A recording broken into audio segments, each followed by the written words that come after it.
Shalom Bapak Ibu Saudara yang terkasih dalam nama Tuhan Yesus Kristus. Kita berjumpa lagi di dalam PA hari Jumat, pendalaman Alkitab. Kita akan melanjutkan pembahasan kita di Matius pasal yang kedua. Dan minggu lalu kita sudah bicara Matius pasal pertama tentang sisilah Tuhan Yesus ya, dengan luar biasa menunjukkan kasih karunia-Nya kepada manusia. Dan pada kesempatan kali ini kita mau melihat sedikit kisah dari bagaimana Yesus yang lahir dan dikunjungi oleh orang-orang Majus dari timur. Mari Bapak Ibu Saudari, kita mau berdoa, minta tuntunan Roh Kudus supaya Dia sendiri yang membimbing kita dan firman itu berbicara kepada kita dalam terang cahaya kebenaran oleh Roh Kudus. Mari kita berdoa. Bapa kami kembali menghadap hadirat yang kudus dengan darah anak domba Allah. Terima kasih Yesus, Kau terima kami, Engkau ampuni kami.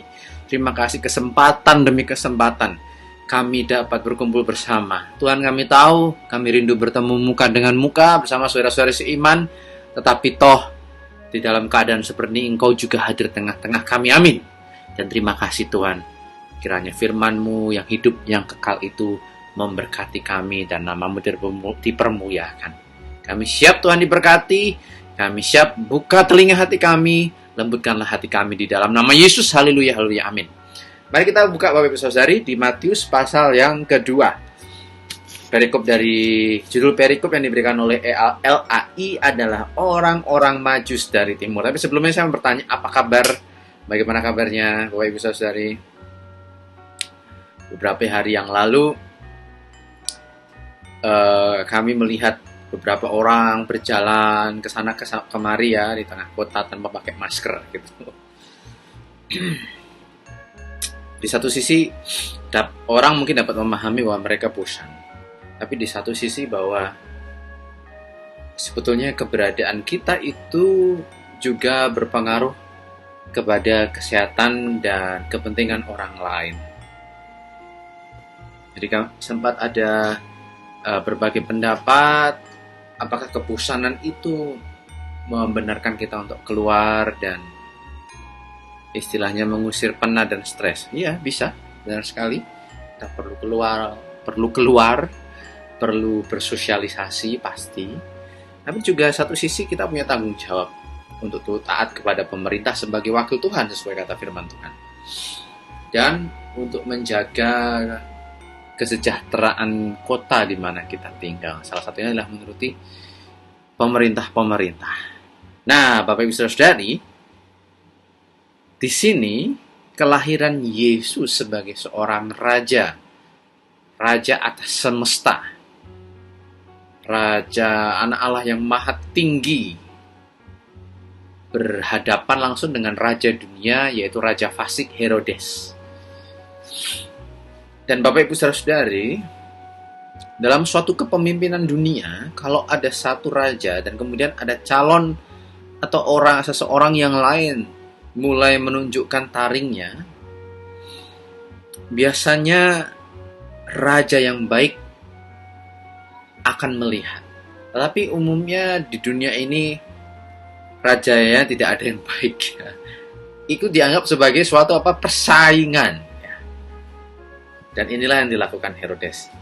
Mari kita lihat kelahiran raja kekal alam semesta ini di dunia di mana ada suatu penguasa raja duniawi, yaitu Herodes. Matius pasal 2 ayat 1. Sesudah Yesus dilahirkan di Bethlehem di tanah Yudea, pada zaman Raja Herodes datanglah orang-orang Majus dari timur ke Yerusalem dan bertanya-tanya, "Di manakah dia, raja orang Yahudi yang baru dilahirkan itu? Kami telah melihat bintangnya di timur dan kami datang untuk menyembah dia."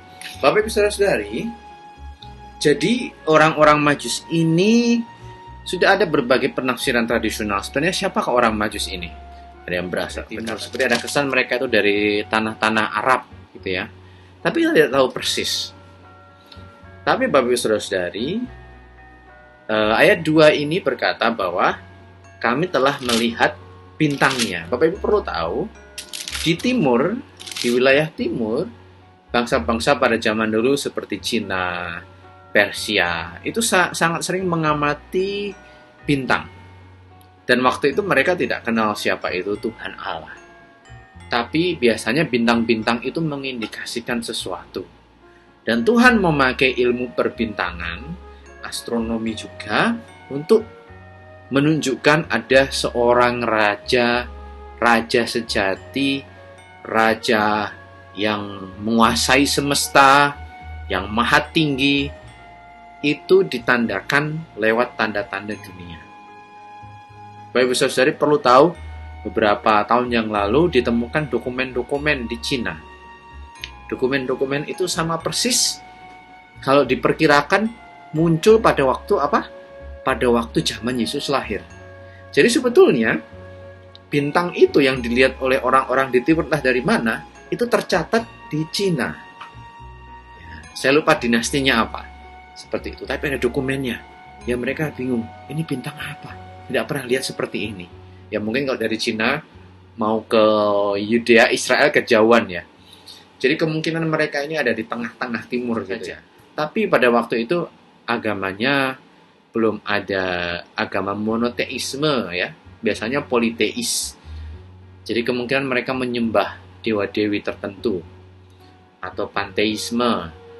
Atau perwujudan-perwujudan dari kekuatan alam seperti itu ya. Dan benda-benda langit. Nah, tapi Tuhan pakai itu ya, memakai orang-orang Majusi itu. Mari kita lihat. Ayat 3 dan 4. Ketika Raja Herodes mendengar hal itu, terkejutlah ia beserta seluruh Yerusalem. Jadi dia di Yerusalem ya Bapak Ibu Saudari. Maka dikumpulkannya semua imam kepala dan ahli Taurat bangsa Yahudi. Lalu dimintanya keterangan dari mereka di mana Mesias akan dilahir. Nah, jadi Bapak Ibu Saudari di sini semakin menunjukkan juga bahwa Herodes itu bukan orang Yahudi. Jadi Herodes itu di dalam Alkitab dan Herodes di dalam sejarah itu ada 3. Jadi Herodes yang agung satu ini, lalu anaknya Arkelaus ya. Arkelaus, dan kemudian yang ketiga Herodes Antipas ya, dari keluarga Herodians mereka menyebutnya. Dan dia nggak ngeh sama sekali maksudnya apa. Maksudnya apa bintang ini gitu ya Bapak Ibu Saudari. Nggak ngerti gitu. Makanya dia panggil ahli-ahli Taurat dan orang-orang Yahudi. Seperti itu ya. Dan Herodes ini ingin tahu sekali. Loh, kok ada orang jauh-jauh datang tidak menyembah aku. Jadi Herodes ini kemungkinan besar dia orang Idumea, punya keturunan ya Idumea itu Edom ya. Gitu. Jadi dalam sejarah dikatakan walaupun Herodes itu sangat perlu diketahui sebelumnya Bapak Ibu Saudari bahwa Herodes itu dipilih oleh Senat Romawi. Ingat ya, Kekaisaran Romawi menjajah Israel waktu itu, Yehuda dan semuanya, dan menunjuk Raja Herod dari keluarga Herodian, Herod yang agung ini, Herod the Great, sebagai raja pada masa itu. Seperti itu. Jadi walaupun dia mungkin dikenal sebagai orang yang cukup membantu ya bagi kehidupan orang Yahudi, tapi karena dia keturunan Edom, ingat Bapak Ibu Saudari beberapa minggu yang lalu, kalau punya darah campuran itu dianggap darah kotor ya. Jadi orang Israel malas juga, orang Yahudi pada waktu itu malas juga menganggap Herodes sebagai raja mereka. Seperti itu. Nah, sini kita lihat. Lalu di ayat 4 dimintanya keterangan dari mereka, di mana Mesias akan dilahirkan. Ingat Bapak Ibu Saudari pertanyaannya, di mana? Ya. Mereka berkata kepadanya, di Bethlehem, di tanah Yudea, karena demikianlah ada tertulis dalam kitab Nabi. Ya, ini jelas dari Mika ya, Mika pasal 5. Dan apa isinya nubuatannya? Dan engkau Bethlehem tanah Yehuda, engkau sekali-kali bukanlah yang terkecil di antara mereka yang memerintah Yehuda. Karena daripada mula akan bangkit seorang pemimpin yang akan mengembalakan umatku Israel. Bapak Ibu Saudari, di tanah Yehuda, di suku Yehuda, Bethlehem ini kota kecil. Ya. Tapi yang menarik, nubuatan ini juga tepat sekali. Kenapa? Bethlehem di tanah Yudea, Yehuda gitu ya. Karena ada Bethlehem lain, ya. Di kitab Yosua kita tahu ada Bethlehem lain bukan di Yehuda. Akurat sekali Bapak Ibu Saudari ya, nubuatan ini. Lalu, ingat, yang menarik adalah Herodes berkata, di mana Mesias? Dia nggak tanya siapa itu Mesias, tapi di mana. Ya, Bapak Ibu Saudari, Herodes tentu saja tidak mau datang untuk menyembah dia, seperti yang nanti dia katakan. Ingat, dia tidak mau ada raja lain, karena dia secara de facto, ya, secara kenyataan dan secara yuridis, secara hukum, karena Israel di bawah jajahan Romawi, Herodes ini adalah pemimpin yang sah. Jadi kalau ada raja lain, dia terancam. Nah, nanti kita tahu ya, dia benar-benar terancam dan dia bohong. Bohong kalau dia mau datang mau menyembah Yesus Sang Mesias. Bapak Ibu Saudari, menarik. Engkau sekali-kali bukanlah yang terkecil. Faktanya adalah yang terkecil, ya. Bethlehem itu terkecil di Yehuda, ya. Karena daripada mula akan bangkit seorang pemimpin yang menggembalakan umatku Israel. Bapak Ibu Saudari, kalau minggu lalu kita pasal 1 bicara tentang apa? Bicara tentang kasih karunia Tuhan yang ditunjukkan bahkan dengan apa? Silsilahnya, ya. Dan Yesus, ya. Yusuf sebagai ayah Yesus, walaupun bukan ayah kandung, ya. Ayah duniawi, ya.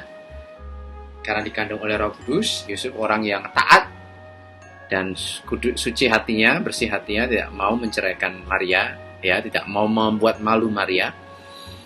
Di sini kita lihat bahwa Yesus, Allah itu memilih daerah yang terkecil untuk apa? Untuk melahirkan raja yang terbesar. Bukan raja yang lebih agung, sempurna, jauh dari Herodes yang jahat ini. Tapi milih yang mana? Terkecil. Dan kita tahu nanti, milihnya bukan hanya terkecil, tapi bau di mana? Kandang wedhus, ya. Seperti itu. Ibu Saudara, ini kayak khotbah Natal, ya, bukan. Karena ingat, saya sengaja memilih dari pasal ke pasal, ya, mulai tiap Jumat. Nanti kita akan dibantu oleh rekan-rekan pengerja untuk bicara firman Tuhan dari berbagai sumber yang pasti memberkati kita semua. Amin. Nah, Bapak Ibu Saudara, sekali lagi Yesus itu lahir lewat yang kecil-kecil, padahal dia agung dan besar. Luar biasa.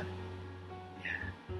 Paulus juga mengatakan Allah mempermalukan orang-orang pintar dan kecerdasan dan pengetahuan orang-orang terkemuka dan dibuat malu oleh orang-orang kecil. Ya, ingat ya. Korintus, Matius 11 juga, ayat 26, 27, dan seterusnya, ya. Dan berkata, inilah kehendak-Mu ya Bapa, Engkau menunjukkan apa? Penyataanmu kepada apa? Siapa? Orang kecil. Wow. Bapak Ibu Saudari, sing gede-gede ning dunya ora kanggo bagi kerajaan surga. Saya ulangi Bapak Ibu Saudari, sing gede-gede ning dunya ora kanggo bagi kerajaan surga. Yang besar-besar di dunia ini nggak kepake di kerajaan surga. Nah, Tuhan kita lahirnya di kota kecil, ya. Bapak Ibu Saudari, bayanginnya gimana ini? Cerita teman saya, orang Ngawi, ya. Terus waktu itu ketemu, lah, asli dari mana? Dari Putih. Putih yopo? Putih, P-U-H-T-I yopo itu Putih. Tanya Putih yopo? Wong ora jelas. Kutone ora jelas. Itu desa di Ngawi, kata dia. Bapak Ibu Saudara, Yesus bayanginnya kayak gitu. Nggak milih yang gede-gede, tapi milih yang cilik-cilik. Luar biasa kan? Di kota yang kecil, ya, nggak terkenal. Ya terkenal sekarang karena kelahiran Yesus dulu. Ora kanggo itu, Bethlehem itu. Yang tercatat di Alkitab juga di Rut, ya, dari sekitar Bethlehem. Waktu siapa? Rut dan suaminya, Naomi dan suaminya pergi ke Moab atau kelaparan. Jadi Tuhan pilih yang kecil-kecil, Bapak Ibu Saudari. Luar biasa. Gak ada alasan kita sombong, kan? Iya. Tuhan pakai yang sederhana-sederhana. Dan kalau kita yang sederhana begini, gak usah merasa rendah diri. Karena Yesus justru pakai yang rendah hati untuk mempermalukan apa? Yang tinggi hati dan gak tahu diri. Seperti itu, ya. Nah, kita lihat di ayat 8, nah kita tahu kan, pergi dan selidikilah dengan seksama hal-hal mengenai anak itu, dan sekiranya sudah kamu menemukan dia, kabarkanlah kepadaku supaya aku pun datang menyembah dia. ngapusi. Nggak mungkin Herodes datang menyembah Yesus. Setelah mendengar kata raja itu, berangkatlah mereka dan lihatlah bintang yang mereka lihat di timur itu mendahului mereka. Bapak Ibu Saudari, waktu menarik. Jadi bintang itu tetap di posisinya, ya toh? Sampai kemudian orang Majus itu tanya Herodes, terus dikasih tahu oleh orang ahli-ahli Taurat, jelas ya, orang Majus ini nggak tahu sama sekali tentang Taurat. Kemungkinan besar mereka juga penyembah berhala. Ingat, Tuhan pakai ilmu-ilmu berhala astronomi itu untuk menyatakan diri luar biasa, haleluya. Ya. Dan bintang itu beranjak. Wow, ini luar biasa. Kenapa kira-kira bintang itu tetap? Tapi pada waktu dicari oleh orang Majus, bintang itu pergi. Dan orang Majus ini adalah orang-orang terpelajar. Astronom, itu ilmu astronomi dulu dipelajari juga untuk memprediksi musim-musim atau perkiraan. Posisi-posisi bintang itu biasanya konstan Bapak Ibu Saudari. Dan biasanya bintang itu selain menunjukkan arah, juga bisa diperhitungkan untuk menentukan musim-musim seperti itu. Cuman memang dalam zaman dahulu mereka mengasosiasikan atau mencari hubungan dengan dewa-dewi. Nah, itu yang salah. Ya, kalau astronomi sebagai untuk pengetahuan benda-benda langit, petunjuk arah, musim, dan kecenderungan badai dan lain sebagainya mungkin ya, itu bisa. Tapi mereka juga untuk menyembah berhala. Toh Tuhan pakai itu. Ya. Dan di sini luar biasa, orang Majus ini malah datang.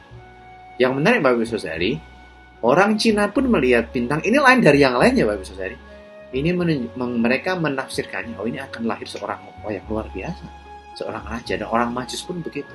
Bapak Ibu Saudari bayangin, orang Majus yang punya agama yang beda dengan orang Yahudi, nggak tahu belas soal Mika, soal Bethlehem, mau datang ke kabupaten, anggap tadi ya, ke Bethlehem, Cilik, desa, kandang domba lagi. Haleluya. Sama seperti datang ke Ngawi, ke dusun desa Cilik jenenge Puhti. Yang Nguti, nggak tahu ya. Mungkin memang ada nama desa itu ya, dusun itu. Nah, maka masuklah mereka. Nah, sebentar. Dan lihatlah bintang yang mereka lihat timur itu mendahului mereka hingga tiba dan berhenti. Gerak ya Bapak Ibu Saudara ya. Di atas tempat di mana anak itu berada. Ketika mereka melihat bintang itu sangat bersukacitalah mereka. Oh, senang banget. Baik, senang ya. Senang banget. Mereka sudah mencari setengah mati, datang dan ketemu, mereka bersukacita. Herodes bersukacita enggak? Enggak. Beda ya Bapak Ibu Saudara ya. Bapak Ibu Saudari, coba saya ingin Anda menangkap ini. Orang penyembah berhala nggak tahu Tuhan yang mengamati bintang-bintang, astronomi, orang-orang terpelajar, datang dari jauh dan melihat seseorang bayi di tempat terpencil dan mereka lihat, oh, aku bersukacita. Ya. Kenapa saya bilang mereka melihat Tuhan dan tidak hanya bilang ini bayi biasa? Karena mereka cuma bersukacita. Mereka apa? Menyembah Dia. Menyembah. Tapi saudara ini bukan sembarangan. Gitu ya. Entah apapun pikiran mereka ini, wah ini apakah dewa apa-apa. Tapi yang mereka lihat itu adalah Mesias, Yesus. Dan orang yang tidak kenal Allah ini menyembah Yesus dan bersukacita. Herodes enggak tersaingi. Ya. Mereka pun membuka tempat harta bendanya dan persembahan kepadanya, yaitu emas, kemenyan dan mur. Ya, emas ya, jelas, kemenyan, Frankenstein. Itu semacam bau-bauan wangi ya, untuk orang-orang kaya aja yang bisa. Dan mur juga, ada benda eksklusif untuk orang-orang kerajaan. Dan mereka percaya dan melakukan dan melihat apa? Bersukacita dan menyembah. Baik, saudara. Beda dengan Herodes, udah cedak di tanahnya sendiri, ora dong, nggak seneng etok-etok mau menyembah dia. Dari mana saya tahu kalau Herodes itu tidak menyukai Yesus. Tapi sebelumnya kita lihat ayat 13, dan ketika diperingatkan dalam mimpi, wah, Bapak Ibu Saudara, saya yakin mereka ini diselamatkan. Mereka ini percaya kepada Yesus. Baik. Dan mereka pasti pulang bercerita, aku nemuin sesuatu. Ya kita nggak tahu ya, tapi prediksi saya seperti itu ya. Nah sampai diperingatkan Tuhan dalam mimpi, ya toh, supaya jangan kembali kepada Herodes. Ingat, Herodes minta cariin, temukanlah, nek wis balik ning nggonku, ben apa? Tak pateni, ya toh. Dan Herodes itu gini Bapak Ibu Saudara ya. Orang-orang Yahudi nggak percaya Yesus, oke? Makanya disalib toh. Herodes tahu bahwa raja ini kemungkinan raja yang asli. Makanya dia merasa terancam. Ya. Jadi dia menggunakan seluruh kekuatan dunianya untuk membunuh anak bayi, tapi nggak bisa. Dan kita tahu ya, Yusuf dan Maria ke Mesir. Nah, 16, ketika Herodes tahu bahwa ia telah diperdayakan oleh orang-orang Majus itu, ia sangat marah. Lalu ia menyuruh membunuh semua anak di Bethlehem. Oh, anak ya. Yaitu anak yang berumur 2 tahun ke bawah. Waduh. Dibunuh ya. Sudah tercatat juga dalam sejarah. Di Bethlehem ada kematian. Dan ini menggenapi firman Tuhan yang disampaikan oleh Yeremia. Baik Saudara, sudah kelihatan kan motifnya Herodes seperti itu. Nah, ayat 19, setelah Herodes mati, tampaklah malaikat Tuhan kepada Yusuf dalam mimpi di Mesir, katanya, bangunlah, ambillah anak itu serta ibunya, dan berangkatlah ke tanah Israel, karena mereka hendak membunuh anak itu sudah mati. Lalu Yusuf pun bangun, diambilnya anak itu serta ibunya pergi ke tanah Israel. Tapi setelah didengarnya bahwa Arkelaus menjadi raja di Yudea, menggantikan Herodes ayahnya, ia takut ke sana. Karena dinasihati dalam mimpi, pergilah Yusuf ke daerah Galilea. Dan di Galilea ada sebuah kota namanya Nazaret. Makanya disebut Yesus dari Nazaret. Ingat Bapak Ibu Saudara ya, Arkelaus ini anaknya Herodes I. Nanti ada juga Herodes Antipas ya. Seperti itu. Ya, raja-raja fasik ini ya. Yang memiliki daerah Edom. Edom itu turunan Esau. Seperti itu. Bapak Ibu Saudara, apa yang bisa kita pelajari hari ini? Pertama, Yesus dilahirkan di tanah kecil yang gak populer. Kita mungkin kadang sering ingin milih-milih tempat, milih-milih posisi, tapi Yesus itu milih yang paling rendah. Yesus pakai orang-orang gak kenal Tuhan, yang gak tahu Taurat, yang gak tahu tentang Mesias, nubuatan itu. Justru apa? Datang bersukacita dan menyembah. Dan bahkan Tuhan ngomong lewat mimpi. Saya yakin mereka sudah diselamatkan. Yakin saya. Gimana dengan kita? Atau ketemu Yesus bersukacita enggak? Apa ribut dewe ning omah? Apakah Anda bersukacita menyembah Tuhan? Merenungkan firman-Nya siang dan malam. Bersukacita dan menyembah, menerima hadirat Tuhan. Apakah nanti perlu orang lain yang bersukacita seperti itu daripada kita ya orang-orang percaya? Apa perlu begitu? Luar biasa. Bapak Ibu Saudari, masih ingat minggu lalu pasal 1 dan pasal 2 ini bicara tentang kasih Yesus untuk bangsa-bangsa yang bahkan gak kenal Tuhan. Hatinya luar biasa. Dan itu juga harusnya kita memiliki hati seperti itu untuk orang-orang yang belum percaya kepada Tuhan. Kita sudah harusnya bersukacita dan menyembah seperti orang Majus ini yang nggak dong apa-apa.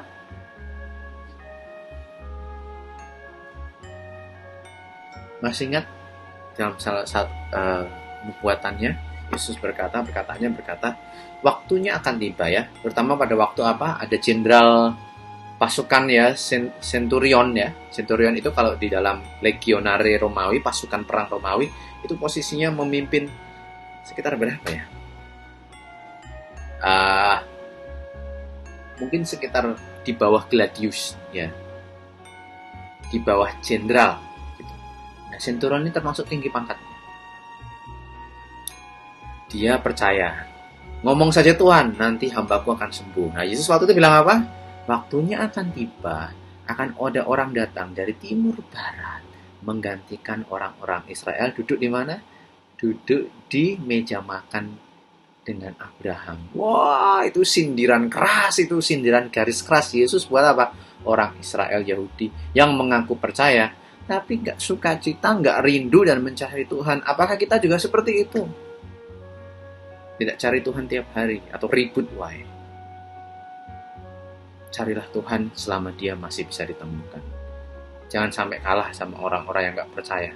Siapa tahu malah dia waktu percaya lebih dahsyat imannya daripada kita semua. Jangan sampai. Tuhan Yesus memberkati. Haleluya, haleluya, amin.